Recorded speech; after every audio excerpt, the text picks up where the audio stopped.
সুধা পান করলেন।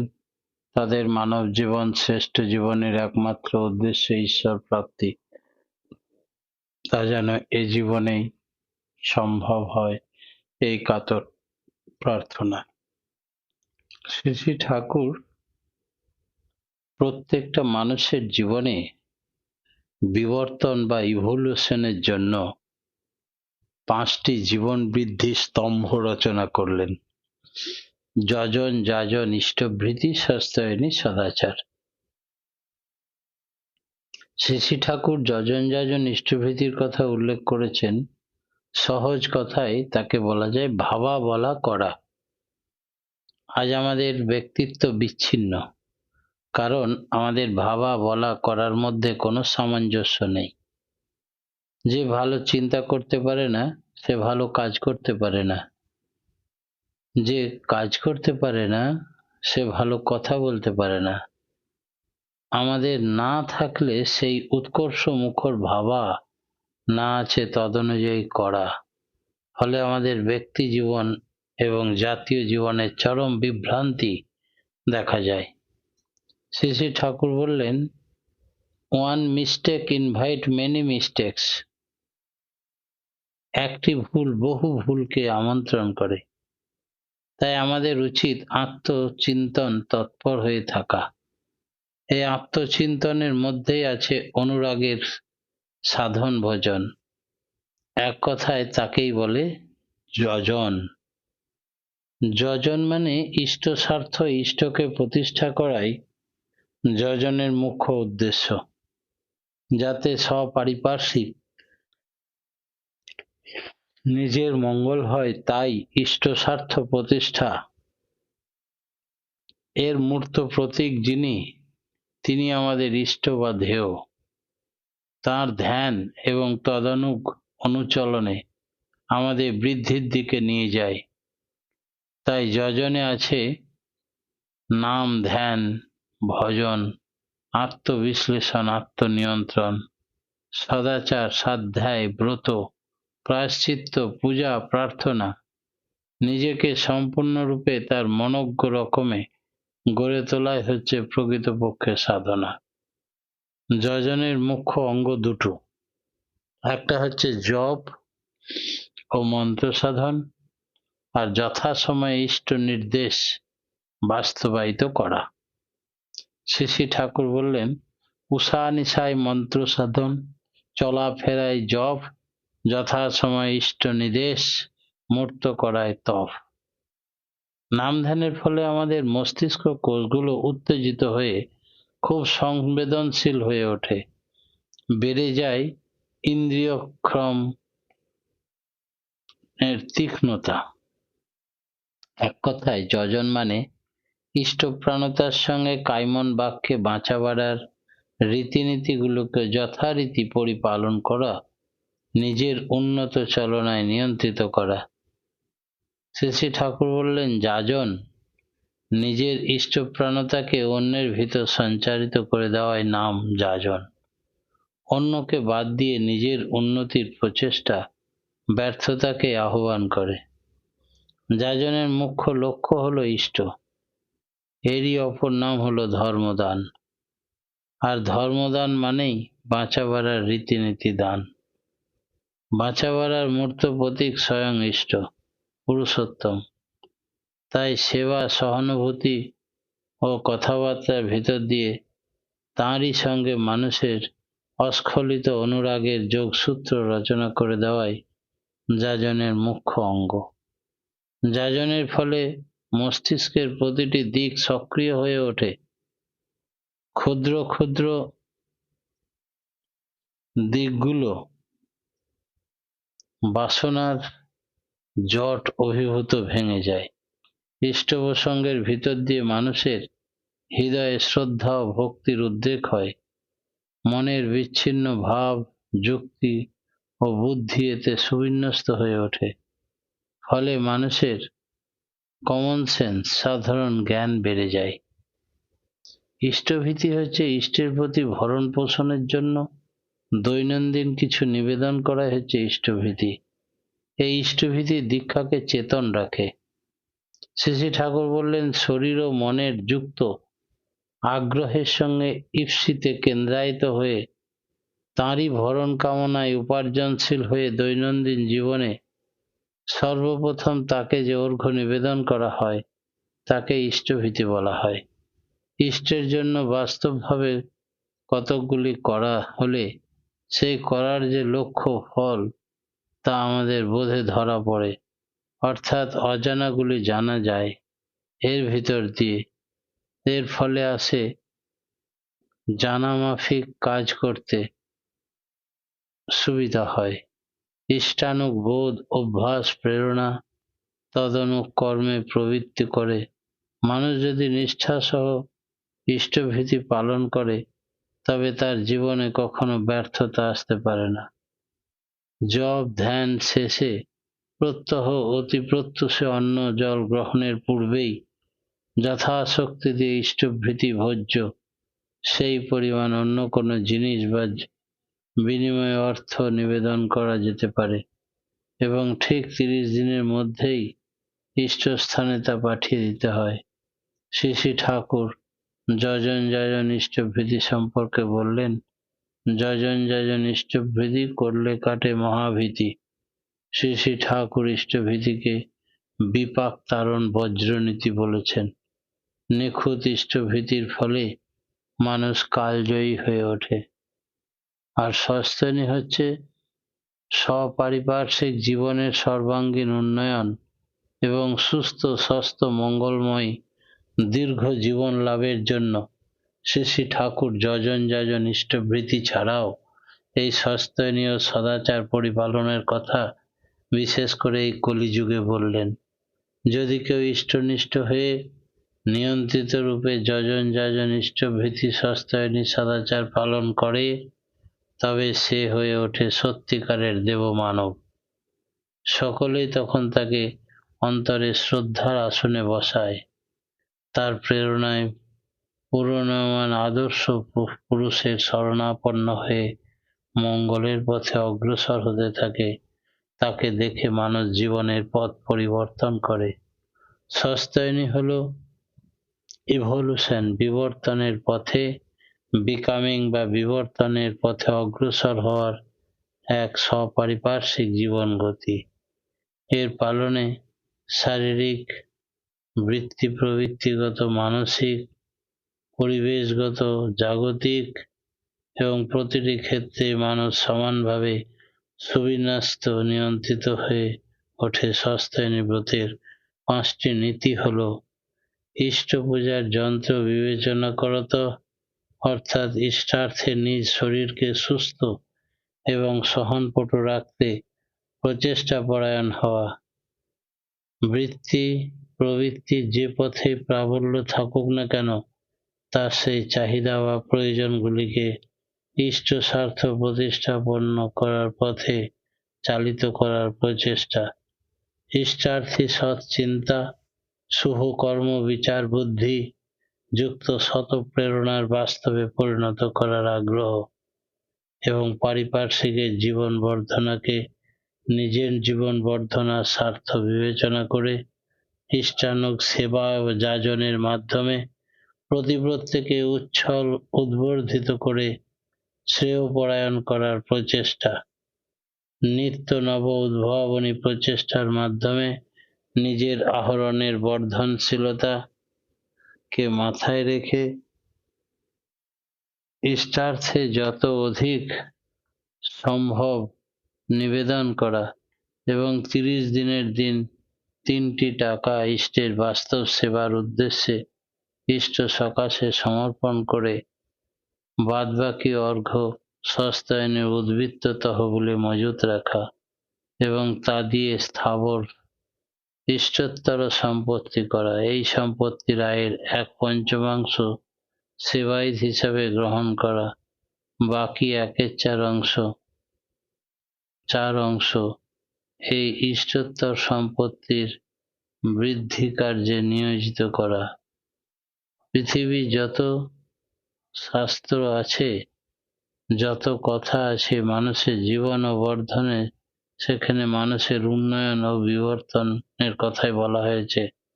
এই সব কিছুর নির্যাস হলো সস্তেনের এই 5টা নীতি। এই 5টা নীতি পরিপালন করলে একটা মানুষের উন্নতি অবধারিত। সদাচার কাকে বলে? মানুষ তার সমস্ত অনুভাবিতাকে নিজ অস্তিত্বের পক্ষে যা অনুকূল বাঁচাবার সহায়ক তা আহরণ করে, তার প্রতিকূল যা প্রতিবন্ধক যা তা প্রত্যাহার করে, পরিত্যাগ করে। এইভাবে সে উপভোগ করে দুনিয়ার সমস্ত কিছু, এতেই তার আনন্দ, তার বৃদ্ধি। এই জন্যে বলা যায় সত্তা সচ্চিদানন্দময়। এই যে অস্তিত্বকে বা সৎকে আলিঙ্গন বা গ্রহণ করে চলা, এই হচ্ছে সত্তাচার, এই হচ্ছে সৎ আচার বা সদাচার। শরীর, মন, আত্মা, এই 3 নিয়ে মানুষ। তাই সদাচার 3 অঙ্গেই, শারীরিক, মানসিক এবং আধ্যাত্মিক। শরীরের অস্থি ও বুদ্ধি বজায় রাখার আচরণই সদাচার। আসন, বসন, স্নান, পান, শোয়া, বসা, চলাফেরা, জন্ম, মৃত্যু, বিয়ে শাদী, ঘর বাড়ি, রাস্তাঘাট, মাঠঘাট, আলো বাতাস, জল জঙ্গল ইত্যাদির শুদ্ধতা বজায় রাখাই হলো শারীরিক সদাচার, যাতে শরীর শক্ত, সমর্থ, সহনপটু হয়, সংক্রামিত না হয়ে পড়ে, রোগগ্রস্ত না হয়ে পড়ে। আর সৎ চিন্তা, সৎ কথন, সবার মঙ্গল কামনা করা, সৎ ব্যবহার ইত্যাদি হলো মানসিক সদাচার। সন্দেহ, অবিশ্বাস, কুচিন্তা, অপবিত্র চিন্তা যা মনকে দুর্বল এবং অবসাদগ্রস্ত করে তোলে, অন্যের অমঙ্গল কামনা করা, ক্ষতি করার চেষ্টা, এ হলো মানসিক সদাচার। ঈশ্বর, সমস্ত দেবতাগণ, ঋষি, মহাপুরুষগণ, পিতৃপুরুষগণকে মান্য করা, শ্রদ্ধা, ভক্তি, পূজা এবং সেবা সম্বর্ধনা করাই মানসিক সদাচার। আত্মা কথাটা এসছে অধাতু থেকে, যার অর্থ গমন। তাই অন্তর্নিহিত সঞ্চারণী সমাকর্ষ হচ্ছে আত্মা, যা নিয়ত গতিশীল। নানা রকমারি পরিকল্পনার ভেতর দিয়ে আধ্যাত্মিকতা মানে বিবর্তিত নিয়ম, চলৎশীলতাকে অধিকার করে যা সেই বিষয়। আর আধ্যাত্মিক সদাচার মানে সেই অস্তিত্ব রক্ষাকারী আচরণ বা আমাদের বিবর্তনে নিয়ত গতিশীলতাকে বজায় রাখে। এই গতিশীলতাকে বজায় রাখতে গেলেই এমন একজনকে অনুসরণ করে চলতে হবে, যাকে অনুসরণ করে চললে চলাটা বজায় থাকে ব্যাপ্তিতে, বৃদ্ধিতে, বিস্তারে, অটল, অচল, অনড় ভাবে। তাই সত্তা সংস্পর্শী ইষ্টানুরাগই হলো আধ্যাত্মিক সদাচার। শ্রী শ্রী ঠাকুর আমাদের প্রত্যেকটা মানুষের জীবনে শিক্ষার বড় অভাব অনুভব করেছিলেন। বললেন, সুপ্তিমগ্না ধরিত্রীর বুকে দিনের আগমন বার্তায় যেমন প্রাণের স্পন্দন শোনা যায়, প্রাণের দেবতা শ্রী শ্রী ঠাকুর অনুকূলচন্দ্র আবির্ভাবে দিক দিগন্তে, গ্রামে গঞ্জে, শহরে নগরে, দেশে বিদেশে স্পন্দিত হতে লাগে ছন্দবদ্ধ প্রাণের অনুরণন। ভোরে স্নিগ্ধ পরিবেশের মধ্যে ঠাকুর সান্নিধ্যে যে মধুচক্র রচিত হয়, দেবাসনের 1 প্রহর, কখনো বা 2 প্রহর পরেও অমৃতলোভা ভ্রমরেরা তার স্বাদ নিতে চায়। সময় মতো উড়ে আসে আগ্নেয়গিরির অবিরাম লাভা, উদগীরণীর ন্যায় যখন পিপাসু নাদ আর্ত অর্থাৎই নানা জনের হরেক সমস্যা সমাধানের জন্য ছুটে আসে তাঁরই চরণতলে। আর সমাধান পায় আর তৃপ্ত হয়ে ফিরে যায়। এই হচ্ছে ধর্মীয় আচরণের মূল কারণ। দিবারাত্র চলতে থাকে এই কথার প্রবাহ, নানা কথা হয়, আসে শিক্ষার প্রসঙ্গ। শিক্ষাকে প্রাসঙ্গিক, যুব উপযোগী, বিজ্ঞান ভিত্তিক, ধর্মসঙ্গত করার লক্ষ্যে আর্য ঋষি প্রবর্তিত শিক্ষাকে তিনি বেছে নিলেন। শিক্ষা, শিক্ষক আর শিক্ষণ তিনটি বিষয়কে বিভিন্ন সময়ে নানা প্রসঙ্গে পরিপুষ্ট করে দিলেন বাণী, আলোচনা, উপকরণের সম্ভারে। বেত্তা পুরুষকে সম্মুখে রেখে শিক্ষার বিষয় নির্বাচন করে মস্কা করে শ্রী শ্রী ঠাকুর অনুকূলচন্দ্র প্রবর্তিত প্রকৃত শিক্ষার নয়া চাবিকাঠি তিনি খুলে দিলেন। শিক্ষার অর্থ অভ্যাস এবং সংস্কারের যথাবিধি নিয়ন্ত্রণ। জীবনকে সাবার করে যা সেই সংস্কার আর অভ্যাসের মোড় ফিরিয়ে ব্যবহার আর ঐকান্তিক ইচ্ছাগুলোকে জীবন বৃদ্ধিকামী করে সুনিয়ন্ত্রিত হবে এক আদর্শে গেঁথে ফেলা। দিন দিন বাড়তে লাগলো মানুষের ভিড়। সৎসঙ্গে যারাই আসে তাদেরই জীবনে নতুন দিগন্ত খুলে যায়, শুরু হয় নতুন যাত্রাপথ। শ্রী শ্রী ঠাকুর অনুকূলচন্দ্রের মনমোহিনী ব্যক্তিত্বের প্রভাবে আকৃষ্ট হতে লাগলেন গভীরভাবে। তার প্রতি ভালোবাসার মধ্য দিয়ে মানব চরিত্র সম্পদে পরিণত হতে লাগলো, বাড়তে লাগলো কর্মশক্তি, খুলে গেল অনুসন্ধিৎসু মনের দরজা। প্রয়োজন পূরণী সেবা বুদ্ধি সাহায্য করলো মানুষের হৃদয় কন্দর জয় করে নিতে। অমৃতের আস্বাদ পেল মানুষ, আকাঙ্ক্ষিত মানুষ পারিপার্শ্বিক সকলের চতুর্দিকে ছড়িয়ে পড়ল পারিজাতের এক অবর্ণনীয় সৌরভ। জীবনের সর্বাঙ্গীন বিকাশের লক্ষ্যে ভাবী কালের নবপ্রজন্মের দিকে দিকে শ্রী শ্রী ঠাকুর গড়ে তুললেন তপোবন বিদ্যালয়। শিক্ষা প্রতিষ্ঠান গড়ে তুলে সেটি সুষ্ঠুভাবে পরিচালনা এবং শিক্ষার্থীদের তৈরি করার জন্য এবার প্রয়োজন হয়ে পড়ল উপযুক্ত শিক্ষকের। এখানে সবাই অভিনব, নতুন, সমাজের বিভিন্ন স্তর থেকে উঠে আসা মানব জীবনে তাই পূর্বের অসম্পূর্ণ থলিগুলি এবার ভক্তি বিনম্র চিত্তে ঠাকুর অনুকূলচন্দ্রের পাদস্পর্শে সমর্পণ করা হলে শিক্ষার্থীর ভূমিকায় অবতীর্ণ হলেন। অসীম জ্ঞান সমুদ্রের নিকট নিজেদের তুচ্ছতা অনুভব করে প্রবলভাবে আঁকড়ে ধরলেন তাকে।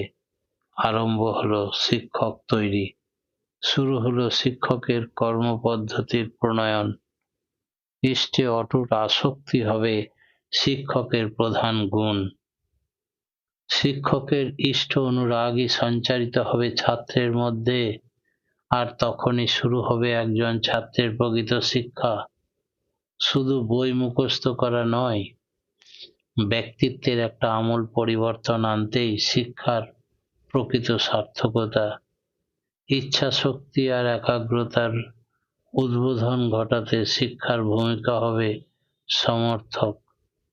শুভাশুভ বোধ আর অন্যের দায়িত্ব কাঁধে নিয়ে কুশল কৌশলী বুদ্ধি বিবেচনার সঙ্গে কাজটা যথাসময়ে নিষ্পাদন করার মনোভাব এনে দেবে শিক্ষা। কথা দিয়ে কথা রাখাটা নেহাত কথার কথা নয়, তাই কথা দিয়ে কথা রাখতে হবে, এটা শেখাবে শিক্ষক। ব্যবধান ঘুচে যাবে ভাবা বলা করার মধ্যে, বেকারত্ব দূর হয়ে যাবে, সসম্ভ্রমে অভিবাদন করবে শিক্ষককে সকলে। ঈর্ষা, আক্রোশ, হীনমন্যতা এই সমস্ত শিক্ষা থেকে একেবারে দূরে পালাবে। আদর্শ মানুষের প্রতি আত্মসমর্পণ করবে। এই হচ্ছে শিক্ষার বৈশিষ্ট্য। তপোবনের সৃষ্টির আনন্দ আর ভবিষ্যৎ ভারতের রূপরেখা তৈরিতে শ্রী শ্রী ঠাকুর যুক্ত করলেন নিজের কায়িক পরিশ্রম। শিক্ষকের ছত্রছায়ায় থাকা চরিত্র সম্পদকে বলীয়ান করে তুলতে হবে। ছেলেরা যেন ৩-৪ বছরের মধ্যেই পাস করতে পারে ম্যাট্রিকুলেশন পরীক্ষা, এমন ব্যবস্থা করতে বললেন শ্রী শ্রী ঠাকুর।